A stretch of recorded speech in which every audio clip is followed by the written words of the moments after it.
Hello everyone, my name is Valshan, also known as James on Bronzebeard, and today we are talking about the Enhancement Shaman build that I've come up with on Bronzebeard for their new Classic Plus server.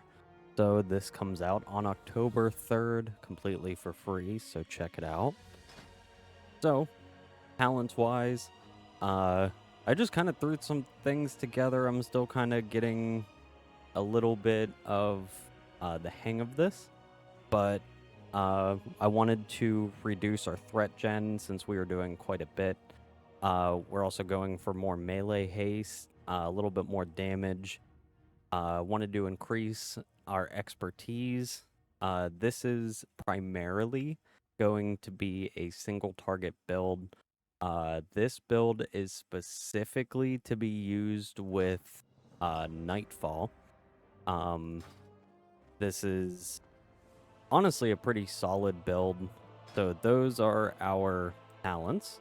Going on to the Mystic Enchants. So we have Wind Lash.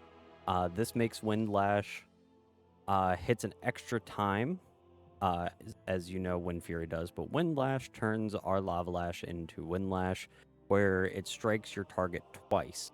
This is to help increase our proc chance on Nightfall, since it is a chance on hit. We're also going with Fury of the Wind, since it now can jump up to 2 nearby enemies. This is, again, to make it hit a little bit better, to get that proc off. Your Flurry talent lasts an additional 1 swing and increases attack speed by 5 additional percent. Wind Fury hits increases the damage the target takes from your Wind Fury attack and Storm Strike by 2%, and that stacks up to 10 times and lasts for 12 seconds.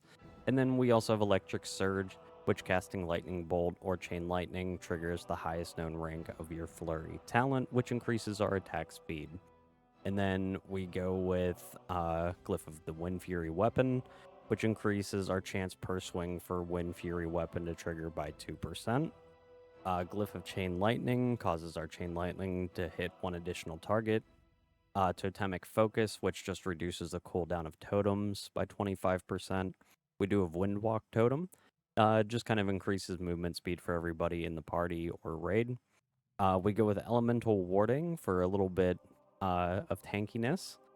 This can be interchanged with a few other things that we'll go over. And we go with Glyph of Storm Strike, which increases our nature damage bonus from Storm Strike by an additional 8%. And then our Spirit Wolves gain an additional 30% of our attack power. I've been kind of experimenting a little bit with, instead of running Glyph of Elemental Warding, going with improved Fire Nova. Or even going along with something like, where is it at? Give me 1 second. Something like Call of Flame. Just something for a little bit more damage. So, you can also do Glyph of Lava Lash. Actually, I wouldn't. Don't do that. Scratch that. We use Wind Fury. So, you're going to want to always keep Wind Fury weapon on. And we also want to keep Water Shield on as well. And you're basically going to go into a fight by dropping your totems, hitting Fire Nova into Feral Spirit, and then hitting Storm Strike, Wind Lash, and Fire Nova off of cooldown. And making sure that your Magma Totem stays up. And if your Magma Totem, if you don't want to use the extra mana, you can always use Searing Totem as well. Searing Totem on single target, always. Magma on AoE. Now, whenever your mana gets low, remember that your Shamanistic Rage reduces all damage taken by 30%, and it gives your successful melee attacks a chance to regenerate mana equal to 15% of your attack power. And since we're running Lava Lash, this does some pretty nasty damage and gives you back a pretty significant amount of mana back. Also, whenever you are not in combat, use Totemic Recall. This will return your totems and give you back 25% of the mana required to cast each totem. And then make sure that you're keeping up Flame Shock as well. So now with all of that out of the way, let's go in with this, into this, totems, Fire Nova,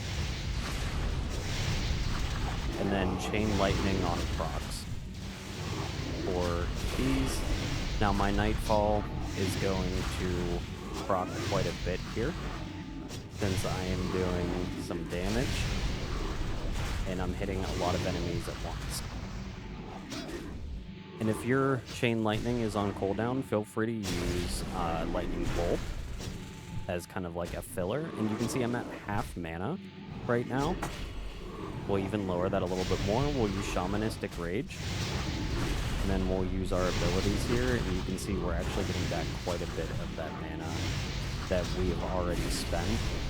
And this is how you're going to keep your mana alive for the majority of your playthroughs. Now, obviously, you won't be in a lot of melee fights, or I'm sorry, a lot of pulls like this in dungeons.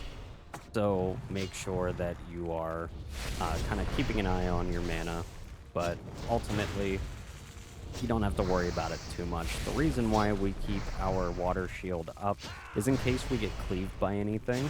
It gives us the opportunity to be whenever we get cleaved or anything like that, we have the chance to get some of our mana back as well. So you basically just keep doing this until everything's dead.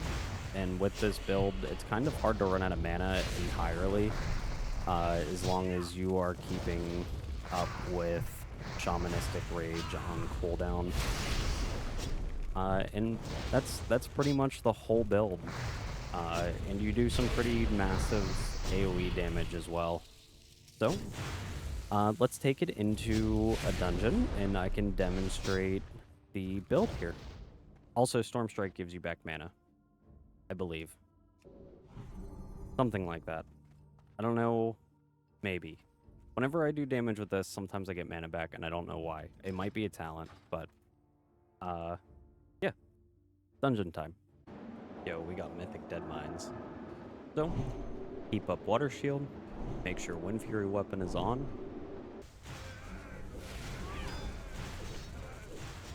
Interrupt him.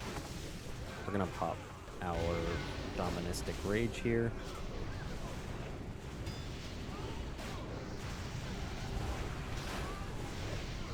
And DPS.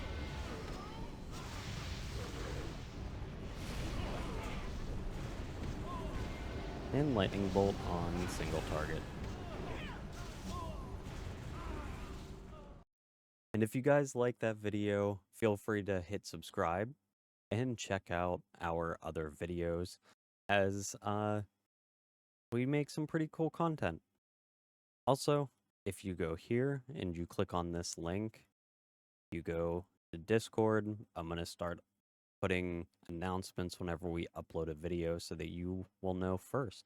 Also, the 3rd is going to be the release of Ascension, Bronzebeard Classic Plus, and it is going to be a pretty big anniversary for me as well. We are coming up on 10 years in the making, and we are pushing 2K subscribers. This year, we got a little bit more serious with our YouTube, so let's get that subscriber count up to 2K, and I hope to see you guys in Discord. Bye.